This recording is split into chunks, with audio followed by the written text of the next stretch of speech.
Hola, hola, hola, amigos, players, playwrights, dudettes, everybody in between. Welcome. This is a special edition of Game of Crimes. We're going to dispense with a couple things that we normally do, small town police blotter, things like that, because number one, it's the 22nd anniversary of 9/11. Never forget. And this episode and the following episode that you'll find too, that we'll be talking about the issues of terrorism. So nothing funny about terrorism, nothing funny about all these people dying. But our next guest, we'll talk about him in a minute, but we just kind of want to set that stage real quickly, though. Thank you guys for joining us. Morgan here, joined by my partner in crime. Hey, it's Murph, everybody. Yeah, hey guys, head on over to Apple, Spotify, hit those 5 stars. Really means a lot. And after this episode, I think you'll realize why hearing stories like this are so important. So head on over there, head on over to our website, gameofcrimespodcast.com. The link to our next guest's book, what we'll be talking about, you're going to find that there, all sorts of good stuff there. Follow us on that thing they call social media, at Game of Crimes on Twitter, at Game of Crimes Podcast on Facebook and the Instagram. But look, join us over on Patreon, patreon.com/Game of Crimes. We just got through recording You Can't Make This Shit Up, had some fun there. We did our Q&A, which is one of the funnest things we do. I think it's the most fun we have because it's driven by you, our players, right? It's a blast. It's a blast. And we've got good stuff. We got some good comments on our previous episode, 911, What's Your Emergency, which was actually recommended to us by one of our guests out there, Bunny, if she's listening. That was her asking about that. So we did that. So, hey, good stuff. But yeah, guys, just head on over to patreon.com. A lot of good stuff. We've got 911, What's Your Emergency? We got our Narcometer review, our monthly Q&A, Case of the Month. And so we have a lot of fun. So join us there. Patreon.com/Game of Crimes. Now, this is a show about crime. We talk about bad people doing bad things and bad people doing bad things to good people. But in this case, we take the story seriously. Right. We don't take ourselves seriously. Exactly. But in this case, we wanted to just take out some of this because our next guest, Murph, came to us by way of a friend of the show again, good friend of the show, Patrick O'Donnell. Yes, sir. And thank you, Patrick, again for introducing us to Rick. This guy is a true American patriot and hero. Ric Prado is our guest today. Worked as an ops officer for the Central Intelligence Agency. Now, if you've heard me talk in the past, I make jokes about what CIA stands for. But if you've ever seen our presentation, I explained that it's not an indictment of the entire agency. It was one particular person we had problems with while we worked in Colombia. The agency, in my opinion, is one of the best in the world. Everybody dogs them out because they can't publicly defend themselves because everything they do is secret, which goes to protecting our country. So, I know a lot of you probably won't agree to that. You've had bad experiences or you just believe with crap that you see on TV or in the movies. But Rick's going to straighten out a lot of that stuff today. You're going to hear stories that you're not going to hear anywhere else. And let me tell you, too, the great thing about Rick is we knew some of the same people. And actually, one of our guests we had on, Tracy Walder previously, had just come on the agency at that time. But Rick was in charge of the Counterterrorism Center, CTC, for CIA. When you talk about the tip of the spear, they were the tip of the spear before the tip of the spear got in there, before the Green Berets got in there, before the first military boots were on the ground. It was CIA, they're paramilitary officers. Guys, this is a story, and I know people say we dispel a lot of stuff, but here's the important thing. Rick gets into, we actually have some very candid discussions around 9/11, the current threat of terrorism, what's going on in the world. We dispel and disabuse people of some of these notions about enhanced interrogation techniques. It's not torture. I know some people will disagree with that. It's not torture. Not when we put our folks through the same thing. He'll talk about SEER training. But I think the biggest thing that I got out of this, Murph, was just listening. Here's another guy like Jack Garcia, came out of Cuba, fled Castro. These people know what communism looks like. They know how bad this stuff is. Yep. And they came to this country. His first firefight was at 7 years old. He's going to tell you about that. First time, not that he was actually directly involved, but he was in the middle of a firefight at 7 years old with automatic weapons. Again, it's just what an American, what the American story is, Murph? Here's somebody who comes to America, loves America, wants to do everything they can to defend and protect America against all enemies and foreign and domestic. And here's another guy that's living proof of the thing you always say, just because we retire doesn't mean our oaths expire. What he's currently doing is great. So, hey, look, we're going to dispense with a lot of stuff. We just want to get right into the episode. So before we can talk about this episode, Murph, there is one thing we do have to do. Before we talk about this, I need to ask you, are you ready to play? And you guys will realize this. In honor of 9/11, the biggest, baddest, most dangerous game of all, the Game of Crimes. Everybody get in, sit down, shut up, and hold on. bring Rick on, a true American patriot. Unbelievable what you're getting ready to hear.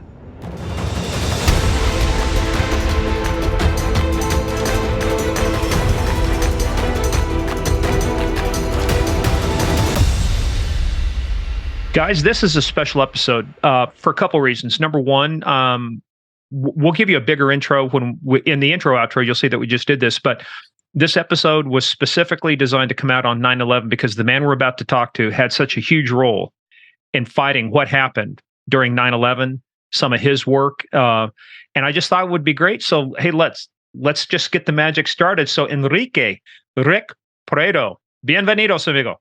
Muchas gracias. It's my pleasure to be here, guys. Wait till it's over. Rick. And we owe one of our good friends, our Irish friend up in Wisconsin, a big thank you, Patrick O'Donnell, for making the introduction for us. So, I had a lot of fun. Yeah, thank you. I've allowed Patrick to rename himself back to O'Donnell. I said his name was Patrick O'Connell, and I said you're just going to have to go with it because once it's out there. But we allowed him to go back. Well, hey, Rick, first of all, welcome. It's a high honor because we were talking just before we started, some mutual friends, mutual acquaintances, and you knew a lot of guys that Murph did. But to get into that, we got to start, though, because there's going to be a connection between you and two of our other guests, because your story starts not just when you joined the agency. Your story starts back as a youth in Cuba. Again, Cuba during the Castro regime. It's according to your book and according to everything that's written, you got into your first firefight at age 7. Dude, that's some gangster shit. Yeah, I was in Cuba during the revolution. I was about 7 or 8 years old when they started attacking the town that I lived in. And right in front of my window, my parents were out. I had a 14-year-old nanny taking care of me. And this firefight ensued. I went to the front window and opened up the window and literally saw the firefight going on. What I did not see was that on the parapet below the window, there was a guerrilla fighter with an automatic weapon. And all of a sudden, he pops up and lets off a big, blast of automatic fire. And it was the first time with auditory exclusion and tunnel vision, and watching that go down. So. But, one of the things that touching back on that childhood part, I think that, God puts a path in front of us. And if we have the courage to take it, he also, kind of grooms you. And I think that all the things that I saw early on in my life and subsequently, including pararescue and everything else subsequent, was part of the molding that ended up being what I am today. When did it become apparent that you were going to be leaving Cuba? Was that kind of like the straw that broke the camel's back, proverbially speaking, or were there other events that your parents finally said, "Look, we got to get out of here"? Well, my parents, my father fell out of love with Castro very quickly because he started seeing what was going on, and then we were actually affected by it because he started confiscating private property. My dad had a small coffee roasting company. And that got taken away maybe 6 months after Castro took over. So that was the first left hook, and that's what my dad said, we're going to try to leave the country. Bay of Pigs happened exactly a year before I left, almost to the day. And that was the tipping point when the fiasco, the political fiasco, because a lot of people blame CIA for how that went wrong, and it wasn't. It was the administration.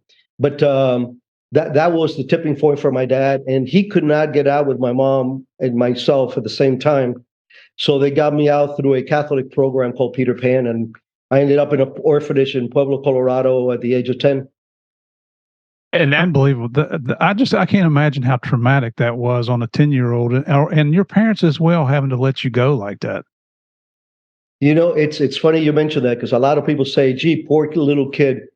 Listen, that was the best thing that happened to Ric Prado. I'm an American, but the people that really paid the price were my parents. My mom was never the same after this, because imagine, I'm an only child.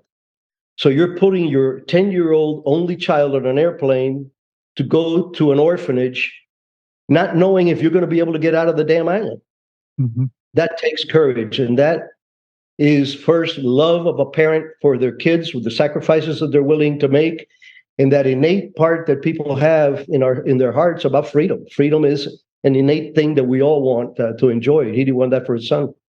Well, that's what I love about Cuban Americans who endured that. I'm sorry that happened because Castro is such a jackass, including his brother and his followers on. But I give you a perfect example. Pitbull, the singer, the rapper. Holy cow, here's a guy came from Cuba, is living in the United States, is a hugely successful, multi-millionaire rap artist, and he will get up on a stadium. I've seen videos of him up on stage telling you don't like this country, get the fuck out. You got to respect that. I mean, he knows, and you know how bad it was down there, especially your family situation, and it makes you appreciate what you have. And it just, man, I hate to get on my soapbox this early in an interview, but I agree 100%. If you don't like our country, get the hell out and go. You will quickly find out, as bad as we are, we're still better than anything else that's out there. And if you start rapping, Murph, I'm going to edit that complete part out because he was rapping some Pitbull earlier. He was throwing gang. I'm gonna mute here for a minute while I cool down. Okay. Hey, well, that makes sense. What I saw in your LinkedIn profile, Rick, too, because it said Peter Pan, I think, survivor, and I was trying to figure out what that meant, and now that makes sense. I know exactly where Pueblo is. My parents were all Western Slope, grew up there, Gunnison, Grand Junction, Montrose. When I was a trooper, Southwest Kansas, Pueblo was not that far from us, so that area. So, I mean, what a heck of a story. So when you came over, how long before, or did your parents make it over? Yeah, it took about 8 months. They settled in Miami, in a very shady part of Miami, because that's all they could afford. My father wasn't allowed to take a single dollar out of the country. So he actually owed $200 when he got into the States that a cousin had lent him. It took about a month to get me down from the orphanage, but we were definitely sub-poverty. I mean, my dad was mowing lawns and loading trucks, just trying to put bread on the table. So let me throw a couple names out at you. A couple of our previous guests. Does the name Luis Navia ring a bell with you at all? I have heard the name, but I have never had the honor of meeting him. Yeah, he was he was a how would we say this, Murph? He was an entrepreneur too. His parents fled Cuba, but he ended up getting popped coming out of, what was it, Peru, with 26 tons of cocaine by Venezuela. Venezuela. Yeah, but he'd worked across all the cartels. But the other one, though, Jack Garcia with FBI, is down in Miami, and he worked against the mob and everything. And his same exact story. It's like, here we are. Castro comes into power, and they start taking everything away from us. Yeah, a lot of people focused on the firefight that I saw, the violence that I saw, but what really was the clincher for me, and I think that was the first big hammer on my metal, was how quickly Castro's control came over. Within a matter of months, I was wearing a uniform to school. Mm-hmm. At the age of 8, I'm having to go to a peasant's house to teach them how to read and write. How does an 8-year-old teach anybody how to read and write? It was all political control. Mm-hmm. And I remember the teachers in the classroom telling us, if you hear your parents say anything bad about Castro or the revolution, it is your duty to report them. Fast forward, we were going to Havana, and I'm driving in. My dad's hanging from telephone poles with signs across their neck that says, contra-revolutionaries. That was how quick the political oppression was in Cuba. And those are the things, like people jumping off the building in 9/11, that are tattooed in my brain. Well, horrible. Yeah, but you just bring up the point too. It sounds like Mao. It sounds like Xi Jinping now, communist China. You want to control society. One of the first things you control is the children. You put them in uniforms. You get them reporting on their parents. You start indoctrinating them into the political ways, and then pretty soon you've got a society that looks like what we have now in communist China. Yes, I mean, that's textbook communism 101. We saw the same thing in Vietnam. We definitely see it in the Russia models. Venezuela did something very similar. To me, the biggest quandary is, why do people fall for communism when there isn't a single example of a country that went from democracy to communism that has actually flourished? And Cuba, at the time that Castro took over, had one of the highest per capita income in Latin America in education. Venezuela was one of the richest countries in Latin America, and both are in shambles. It's it's very similar to what we go through here in the United States when elections are coming around. Our politicians get up, they promise you the world. They promise you everything's going to be better. It's going to be, you're going to be wealthier. Your taxes are going to get lowered. Everything's going to be Shangri-La, not your Shangri-La, but Shangri-La. And we'll talk about that later. But then they get in power and it's all about them. You never get what they promise you, whether it's a democratic society or a communist society. But you're exactly right. Why would anybody want socialism and communism? I don't understand that. Yeah. What was it Margaret Thatcher said? The only problem with socialism is pretty soon you start running out of other people's money. OPM, other people's money. We've seen that happen. Well, so Rick, now kind of walk us through so you're down in Miami. How does a Enrique Prado go from being an immigrant from Cuba, an orphan, reunited with his parents? How do you go from that? What's your path now to getting, what's your first taste of saying, I want to do something for this country, my new country? When does that start entering your head? Well, when my parents got on their feet in a couple of years, we moved to Hialeah.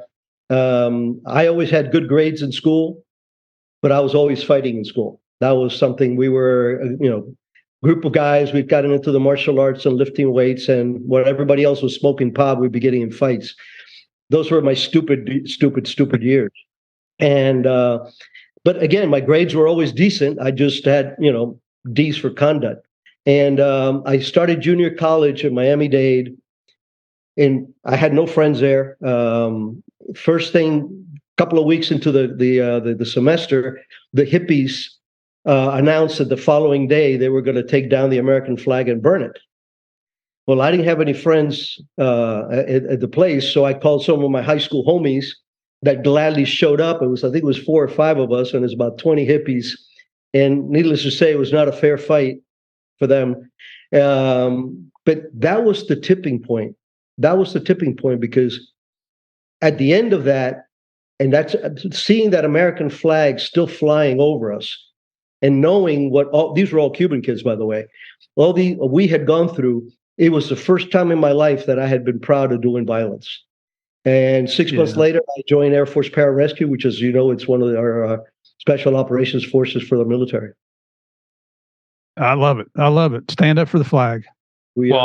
And I love the pararescue. We'll talk about that story, or we'll talk about the story too, because some of those guys, people joke about the Air Force and how they have the great chow halls and they stay in hotels. But when you see some of these guys and what they did, especially during the Second Gulf War, and I think one of the pararescue guys was one of the only double recipients of the Medal of Honor. Wasn't it that one guy who was holding off basically ISIS and a bunch of guys, and the SEALs couldn't even land because of all the incoming fire? Am I thinking of the right guy?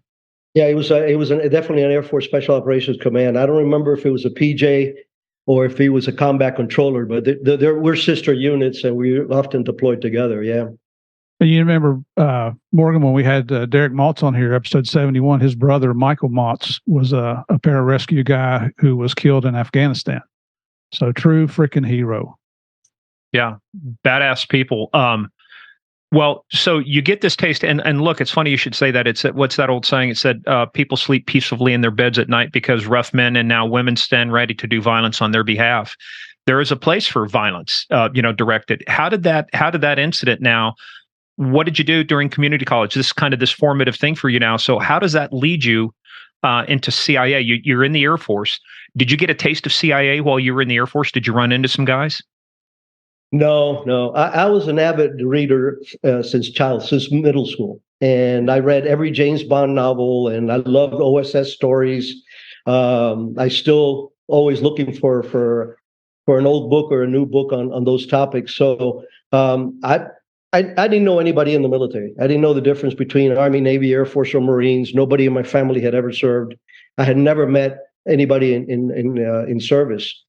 Until I got recruited by pararescue. So for me, it was just I went from being a pararescueman. When I got my beret was in late 73. I'm sorry, late 72, and Vietnam was over. And my reason for joining pararescue was to go fight for my country. So for the next year and a half, I was doing real sexy jumping out of airplanes, halo casts, rappelling upside down. And that was all fun, and I loved every bit of it. I still do. but there was no purpose. That I was not making a difference. So I applied for the agency in 1974. And if you know, you say you're a history guy, you know that post-Vietnam, the agency and the military were decimated.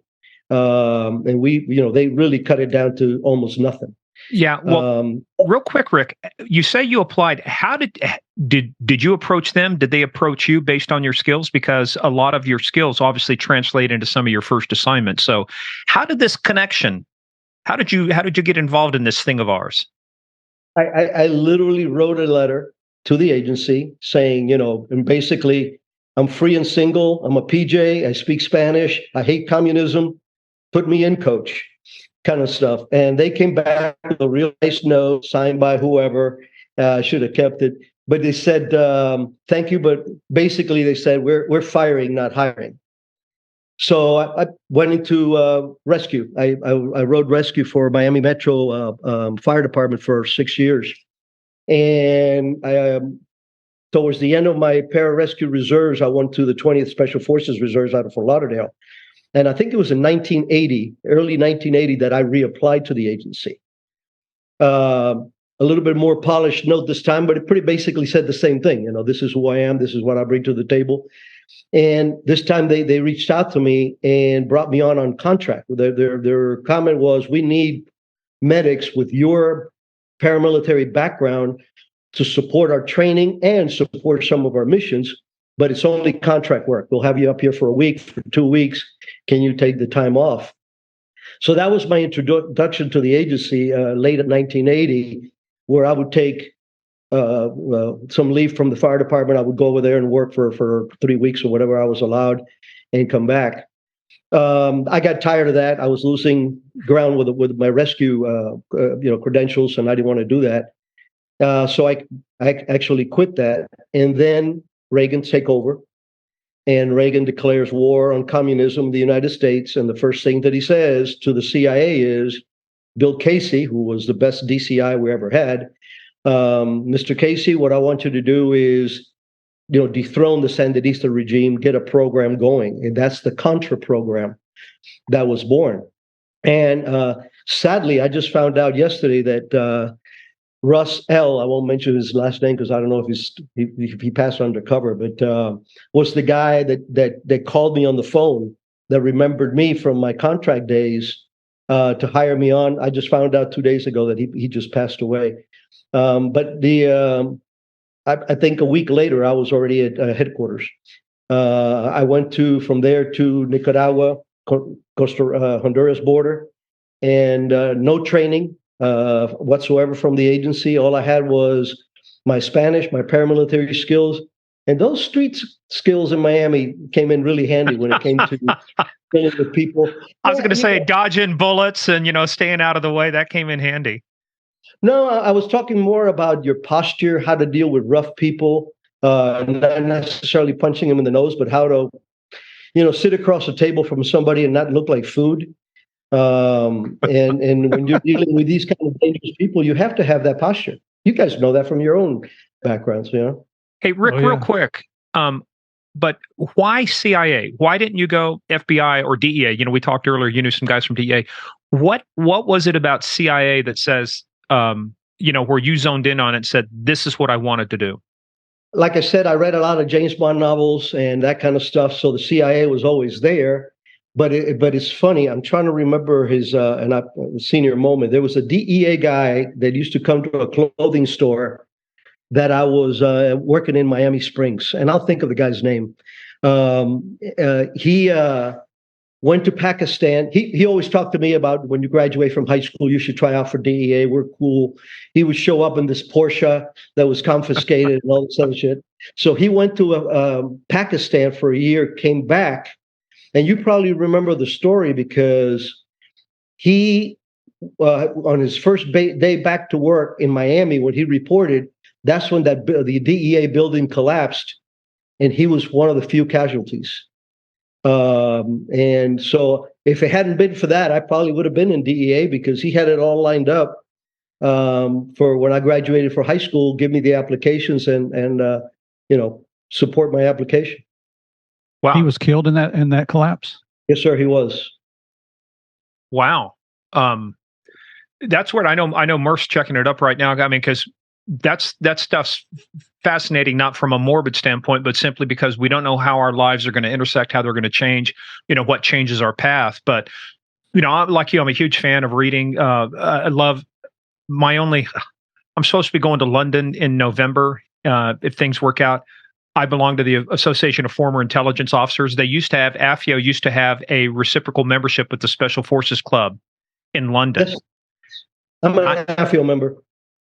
Yeah, they don't anymore. I called to check, said, hey, I'm going to be going to London. They still have that. Said, no, the Special Forces Club. Apparently it got too busy, and they said, you Americans, we don't have room for you anymore. So, maybe I'll talk to you. Maybe you can hook me up with somebody when I'm over there. So, in the old days, I probably could. Yes.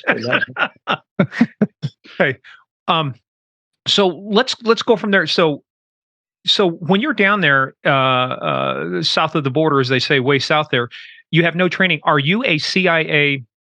Are you a contractor now, or are you, quote, working for the agency full time? I was working for the agency. I was not trained as a case officer yet, but I was what they call now a PMO, paramilitary officer. So.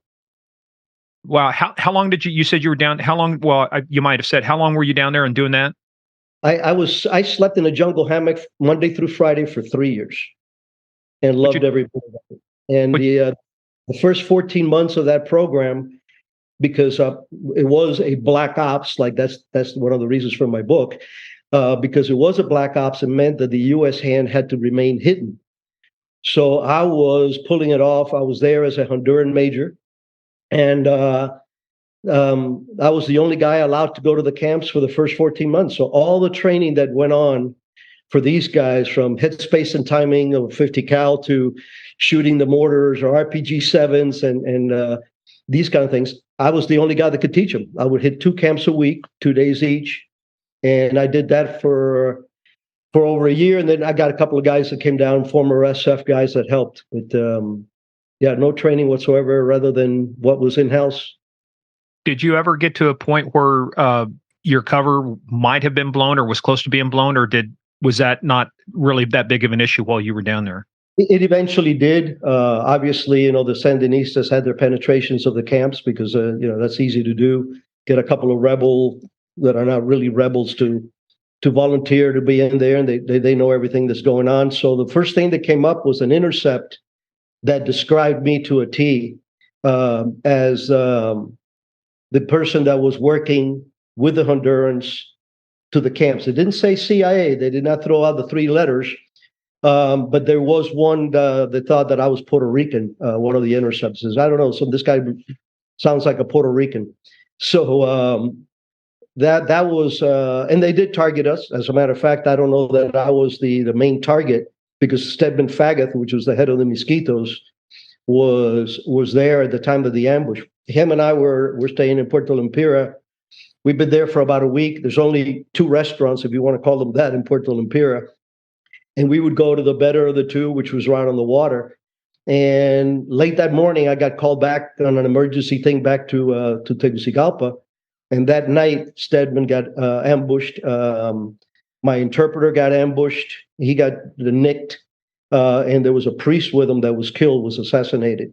And they themselves told me, says, you're lucky because you would have been here with us. So, but we don't know if they were going after the trifecta of getting, both the priest, Stedman Faggeth, and that strange guy that's doing all the stuff in the camps. Rick, do either of these names sound familiar? Nick Fragos or Chuck Mann, Charles Mann? Chick Frago, I've heard the name, but I don't. It's not people that I've worked with per se that I can recall. Those 2 agents were killed in the building collapse in Miami. Okay, no, this was. I'll think of the name. I'm sorry, I'm looking at his face actually, because I've actually looked it up, and he had just come back from Pakistan, and as a matter of fact, the way I found out about it was 2 of his buddies came to the store to tell me, because he had talked to them about me going into the DEA. So let's take you from there then. Now, obviously, this is the time when what later became known as the Iran-Contra affair, or Ollie North and the arms Is that part of what you were supporting at that time? Was that program coming down there, the support of arms and ammunition to the rebels? Well, the first part of it, no. During the Honduran phase of it, I left in early '84. Then we still had the congressional support that to help the Contras. Subsequently, in '86, I was sent back down. I went back to spy school, and got sent to Costa Rica to run the southern front of the Contra program from a very hostile, very different to Honduras. In Honduras, Nicaragua border, we had complete support from the Hondurans. We paid for their helicopters, whatever, but they're always there for us, providing us cover and support. In Costa Rica, the Costa Ricans were actually trying to arrest the Contras because they were afraid of pissing off the Sandinistas. So during that time is when the funding stopped, unbeknownst to me. Remember, I was a GS 12 when I was in Costa Rica, got my 13 at the end. And it was, I knew that I was helping the Contras there. I knew that I was coordinating these flights. I was writing all this up. As a matter of fact, when Ali North and Joe Fernandez, who was my boss at the time, both got indicted and all that other stuff, they loved my testimony because I could sit there going, I was a paramilitary officer in that program, and I used to get a cable saying that there's a airdrop at this time, and I would write in agency channels what they had received on that airdrop. They're like everything else, political messes things up even in our profession. Let's rewind for a second, because you just skipped right past it. You said you went to spy school. So let's talk. Are we talking about... and then I went to spy school, and then I took over the world. Let's go back to spy school. We're talking about the farm, right? Camp Perry? Yeah, the best kept secret in the United States is CIA. Of course. It's on Google Maps. You can just drive right past the entrance, right? Well, let's talk about that. So when you go through that, now the whole purpose is to train you as an ops officer, right? A case officer. So how does that decision get made to take you out of the paramilitary stuff and turn you into a case officer? Was that your decision, or was that their decision?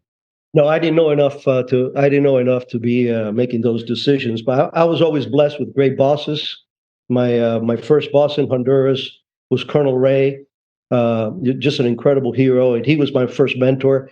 But also Dewey Claridge, who was at the time Bill Casey's pit bull. He liked me because I was his man in the camps. I was the only guy in the camps at the time.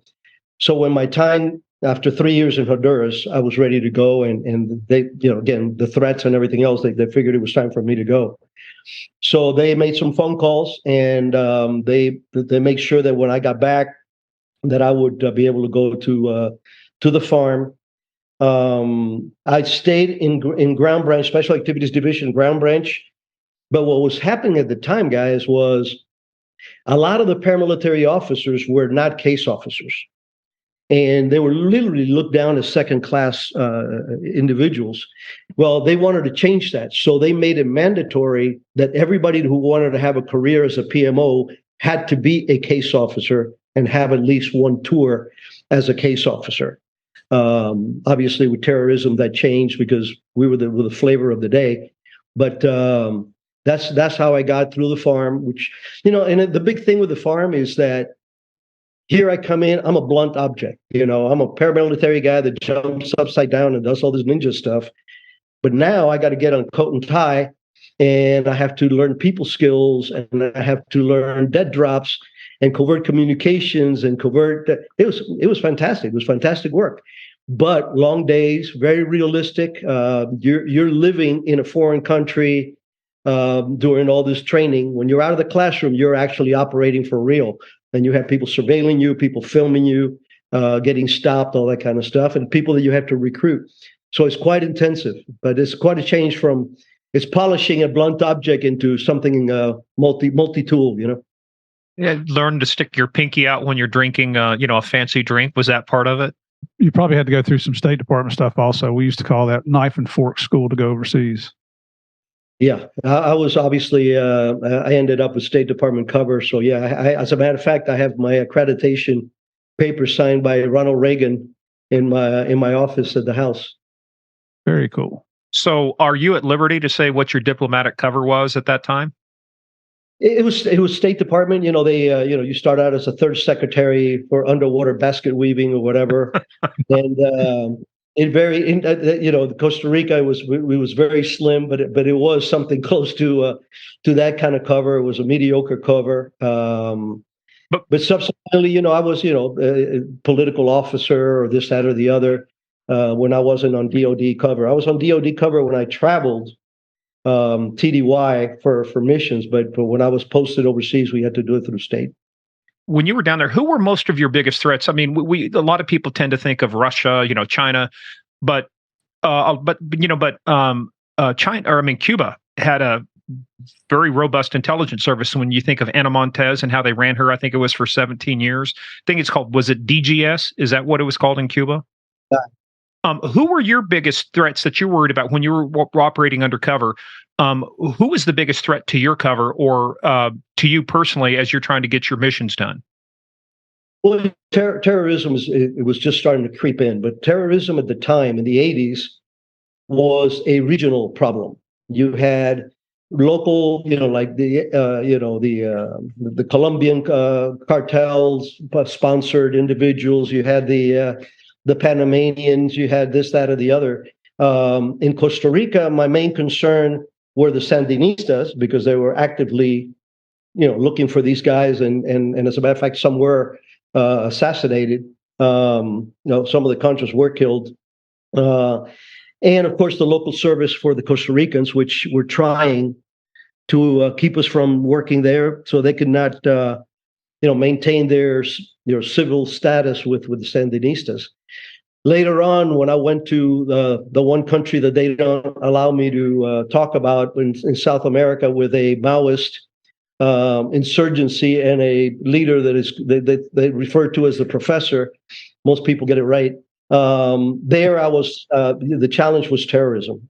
The counterintelligence wasn't very robust, so the local service did give they didn't care what we were doing. They were friendly towards the Americans at that time. But terrorism, the local terrorism, where there were two very strong factions there, and that was the main threat. And I actually recruited, and it's in the book, I actually recruited a terrorist from the most violent of the two organizations there, and I ran that guy for a year. Needless to say, I took very good care of making sure I had my surveillance detection discipline. Going to these meetings was big for my own sake, but coming home, I did twice as much because I could not afford that to come to my front door. So definitely terrorism there, and subsequently in the Philippines, those were our biggest threats. Yeah, Abu Sayyaf in the Philippines, was that big when you were there? Abu Sayyaf was just rearing his head down in Mindanao. They were active, they were there, but not what they became afterwards. The MPA, New People's Army, was the big deal there. I got there about 8 months after they killed Nick Rowe, the legendary Green Beret colonel. Was assassinated. He was in an armored vehicle, but a round got through, hit him in the back of the head. It was the golden BB concept. They had also killed, the MPA had this group called the Sparrows, that they were professional assassins. And they had killed several airmen at Clark Air Force Base and other places, plus political figures. And as a matter of fact, one of the stories that always comes up from the book is the fact that they targeted us in Davao, and we almost got our clocks cleaned by them. That was if you read that, if our listeners read Ric's book here, that's an exciting response to the way things happened. Well, and actually, we were negligent, Ric. Let us tell you, folks got to, and this will be posted on our site. You can also find it on his site, Ric Prado, RICPRADO.com. It's called Black Ops: The Life of a CIA Shadow Warrior, CIA Counterterrorism Chief of Operations, retired. Hey, let's rewind for a second, because again, it's one of those things. And then I recruited a terrorist from one of the most violent, organizations. How does one go about recruiting? And then what's your pitch? I mean, what is it that you identified that allowed you to know that you could pitch this guy and get him to work for Team America? Well, it's funny because, again, this is where I think my street smarts were stronger than my official tradecraft procedures. Normally we bump somebody at a particular place, somebody that we know that has access to information that we want, befriend them, start picking their brains on how they think. We the Americans, we try to recruit for strengths, whereas the communist blocs, they will recruit even more so for weaknesses, people that have drug problems, alcohol problems, and so on, financial problems. So you develop that rapport built on a mutual ideology, and then you turn it into a recruitment. Well, this guy was a terrorist. He was actually a mule. He was not an actual operator. He was a mule. He was assigned for carrying the explosives to a particular site so the dumb ones could come in and go blow stuff up, because sometimes they blew themselves up or their trade craft that were so obvious that's what this guy was. Well, he was part of a cell, and he had one flaw. He smoked pot. And for this particular Maoist group, that was a no-no. You could not do drugs. So working with some local counterterrorist officials, we busted the cell, and all these guys are getting interrogated except the one that we knew that was a pot smoker. We pulled him aside, and this friend of ours introduced me, as I was there as a Costa Rican businessman, security guy. And my pitch to him was, I said, look, you're hearing what's going on in the other room with your guys, right? I said, here's my deal. I don't care about communism. I don't care about this country. I'm a businessman. I provide security information for big companies here. If you could provide me with actionable intelligence on terrorist acts that are going to be committed, you're going to get this amount of money a month, and you'll be freed from this. You will not be compromised. And I did say to him, I said, but you lied to me once, and you'll be in that room getting interrogated also. So he was smart enough to acquiesce. He wasn't a diehard, Maoist. He was more of a college kid that found this romantically cool to be doing this kind of crap. And he actually provided some incredible stuff. We learned a lot. I debriefed this guy for hours about infrastructure, who was who. But most importantly, he actually gave me threat information. There was one time when the way that it worked is he would give the explosives, and he had to deliver it to a particular place hours before it was going to happen, 6 hours before, and hand it over to the group that was actually going to do. So he would carry that in a covert way and pass it over. So we knew that the explosion was going to be within a couple of mile kind of concentric circles there. And when he reported, the circle was awful close to the Marine House for the U.S. Embassy. So needless to say, all our antennas went up, and sure as hell they blew up something, but it wasn't the U.S. Marine House. It was the Chinese consulate or something like that. And I call that a win. We call that a win-win, right? Yeah, but what was funny was, you all have had to deal with hindquarters, and hindquarters always has that, I know everything kind of attitude, right? So I write this thing, hey, this guy just reported this thing is about to blow up, blah, blah, blah. I send it in NIAC, and of course the thing blows up. It's in the paper. Next morning, I send it in, and they say, well, why would this particular organization attack the Chinese? And I said, because they're Maoist, and the Chinese are not Maoist. These people are diehard Maoists, and they see the current Chinese government as an aberration of Mao's. So I had a lot of fun, digging that little needle into headquarters. I love that, hindquarters. I never heard that before. I like that. Hey, and you used a term which will be unfamiliar to those who don't read a lot of the novels or know this stuff, but you called NIAC for like night action. I think it's NIACT. What when you put a designation like that on a cable, what does that trigger? What does that mean? It is like immediate. It means that you have to bring somebody in from their home and bring them in the office to read the cable and respond to it. Needs immediate action, and it works. Now, later on in life, when I was the chief of operations of the Counterterrorist Center, I had a Stu 3 in my home, and the key was in a safe, and it saved me some trips because they could read me a cable over the secure line, and I could dictate a cable back on. There was times where I still had to go in, but yeah, it means all drop everything you're doing. This is the number one thing you got to focus on. It's not taken lightly. For our listeners there, you just heard him make reference to a Stu 3 phone. That's an encrypted telephone that protects conversations. Yeah, you put the key in, it encrypts it, you pull it out, it decrypts. Now, here's the funny part. In some places, you could leave your key, if you left your key lying on your desk, you get one of those yellow notices. The security officer would walk around. Murph, Oh, yeah.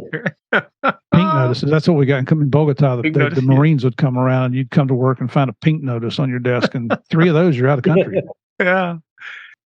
We'll talk about that a little bit later, but the whole thing about night action and doing that is, what did you find out? Because of your understanding that they were getting the explosives, and that you started doing some things maybe that were obvious, that you were defending the Marine base, did that push them towards the Chinese, or was the Chinese the original target to begin with? Well, the Chinese was the original target. They had no way of using that. I used to meet this guy usually with one of the official guys that I work with, because I was carrying a weapon, obviously, but they're legally allowed to shoot people, kind of thing. But this particular call was an unscheduled meeting. The biggest technological advancement for us at the time was the beeper. The beeper was the greatest thing for us because we could hide in what looked like telephone numbers, pre-designed instructions. So, the first 3 numbers means I need to meet you now. The second is where, and something along those lines. And I got a beeper call from the asset, and I literally, I had to go meet this guy by myself because my counterparts that I was working with this very covertly were out of town. So I had to go, literally body armor, 2 radios, 2 guns, to meet this guy in a very nasty neighborhood in this particular town. And but what he gave me was gold, and even the locals didn't know about it before it happened. So no, the target was always the Chinese from the very beginning. Hey, and the other thing too, this is a good point to talk about terminology, because we've been bringing that up. So I had the pleasure and in a sense, the misfortune, because I'm speaking at a conference, and I thought I did a pretty good job. Got, polite claps like you were talking about with Julie Redcay, Murph. You do it, and then the next person gets the standing O. Who follows me is Jim Olson. Jim Olson is like a legend in CIA. He got the Intelligence Star, I think, for an operation in Moscow. Was chief of station at Vienna, the Clayton Lone Tree thing. He comes up and he speaks after me, and it's like, oh my God, I feel so small after he speaks and what he talks about. But Jim went on to become a professor at Texas A&M, teaches down there their intelligence studies and everything. He had a standing rule in his class. If you don't understand the difference, if you misidentify an officer as an agent, that's a flunkable offense. And so, Rick, this is a good time, because it just pisses me off. I see people write this, CIA agent does this. I said, you do not understand. So would you give us just a quick primer on terminology and what really means what? Absolutely. We're probably the only federal service with security/intelligence/ whatever authorities that we do not use the term agent. FBI agents, DEA agents, that's a proper name. But for us, in the agency's parlance, is an agent is the person that you recruit. We are operations officers or case officers. We like the operational officers because it gives you the OO designation. That's an inside joke on the 007 stuff. So I'm an ops officer. I'm an OO. So I'm an OO. And the agent is the person that you recruit and that you run and you debrief and that you manage. So Big difference. Now, and by the way, this is a great way to catch people, because people will go, "Yes, I was a CIA agent." Anybody that tells you that, the BS flag has to fly right on the spot. Dude, I live in snitches are not allowed. Snitches in the back. I live in Northern Virginia still, Rick, and I can't tell you how many times you're sitting in a coffee shop or whatever. I can't tell you what I did. It's classified, or oh yeah, I this and that, and yeah, I was an agent, and like, yeah, you just want to bang your head against a wall. And go, okay, yeah, right. You're talking about bang their heads against the wall, because that to me is stolen valor. We got 140 stars on our wall of people that gave their lives for this country and had that as their handle was operations officer. So for some,